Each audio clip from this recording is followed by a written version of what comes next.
News 28 मराठीमध्ये आपले स्वागत आहे। आजच्या मोठ्या बातम्यांबद्दल बोलूया। वैजापूर तालुक्यातील 100 उमेदवारीचे भवितव्य ईव्हीएम मशीन मध्ये पॅक।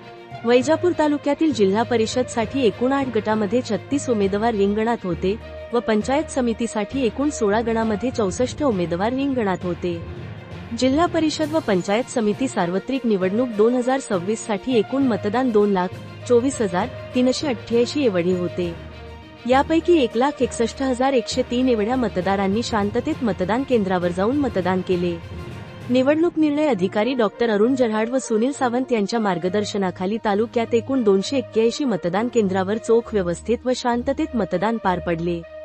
सर्व मतदार बंधू, भगिनी, महिला, तरुण वर्ग, वयोवृद्ध यांनी आपल्या मतदाराचा हक्क बजावला। वैजापूर तालुक्यात एकूण 100 उमेदवारांचे भवितव्य ईव्हीएम मशीनमध्ये पॅक झाले आहे। सर्वांना आता निकालाची उत्सुकता लागलेली आहे। इंडिया न्यूज 28 वैजापूर तालुका प्रतिनिधी अनिल शांताराम सूर्यवंशीची रिपोर्ट।